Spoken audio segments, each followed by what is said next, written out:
পাক্কা একটা বছর পর শ্বশুরবাড়িতে এসেছি। কেন এসেছি জানেন? জানতে চাইলে অবশ্যই পুরো ভিডিওর সাথে থাকবেন।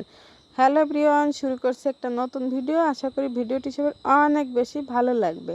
যদি ভালো লাগে তাহলে অবশ্যই একটা লাইক, কমেন্ট, শেয়ার দিয়ে পাশে থাকবেন। শ্বশুরবাড়িতে আসার জন্য রেডি হয়ে গেছি।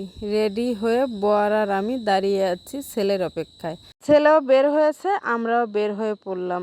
লাল টুকটুকে একটা শাড়ি পরেছি, আমাকে নাকি নতুন বউ বউ লাগছে।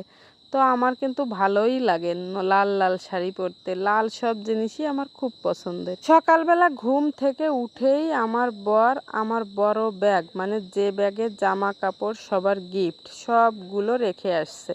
কারণ বিকালবেলা একেবারে রিল্যাক্সে যাব, আর ছেলেকে নিয়ে যাওয়ার আগে আরও কিছু টুকটাক কাজ আছে তার কারণে। আর এই যে হচ্ছে ছোট্ট একটা ব্যাগ, মানে প্রয়োজনীয় যে জিনিসপত্র আরও কিছু বাকি ছিল ওগুলো নিয়ে নিলাম।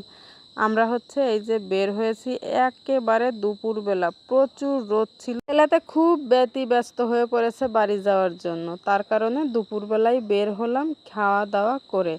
তো সবার নিশ্চয়ই একটা প্রশ্ন মনে আসছে, আমি কেন 1 বছর শ্বশুরবাড়িতে যাই না। গত বছর পূজায় গিয়েছিলাম, আর এবার পূজায় হচ্ছে যাচ্ছি। 1 বছর যাওয়া হয়নি, একমাত্র কারণ হচ্ছে আমার এই রাজপুত্র। আর এই যে রাজপুত্রের চুলগুলো যাওয়ার আগে রাস্তা থেকে কেটে নিয়ে যাচ্ছি, একদমই সময় হয়নি। ওর চুলগুলো যে একটু কাটাবো, তাই বাড়ি থেকে বের হয়ে তারপরে হচ্ছে ওর চুলগুলো কাটিয়ে নিলাম। আর এই রাজপুত্রের জন্যই হচ্ছে 1 বছর শ্বশুরবাড়িতে যাওয়া হয়নি।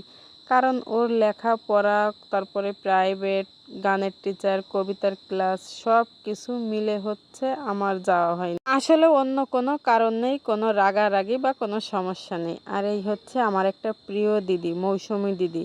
দিদি হচ্ছে আমার বর আর আমার ছেলের জন্য গিফট কিনে মোল্লাহাট পর্যন্ত এসেছে গিফটগুলো দেওয়ার জন্য। মৌসুমী দিদিকেও অনেক ধন্যবাদ এত সুন্দর গিফট দেওয়ার জন্য। সাথে ছিল তার সুন্দর একটা আশীর্বাদ বাণীর চিঠি।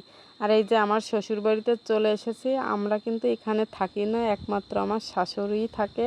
আমরা মাঝে মধ্যে এই যে আসি, এই আর কি।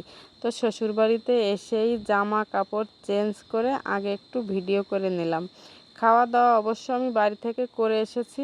আর এই হচ্ছে আমার ননদের মেয়ে। বিকালবেলা গিয়েছিলাম একটু ঘেরে, মানে আমার বর এবার শখ করে ঘের করছে। তো বললাম চলো তোমার কাজে একটু সাহায্য করি। তার সাথে বিকালবেলা ঘেরে গিয়ে অনেক মজা হলো। প্রচুর বাতাস ছিল, আর একটু হালকা পাতলা তার সঙ্গে আমি কাজ করছিলাম। বেশ ভালোই লাগে কিন্তু, তাই না? এত সুন্দর সবুজ সবুজ গাছপালা দেখে বসে থাকা যায় না।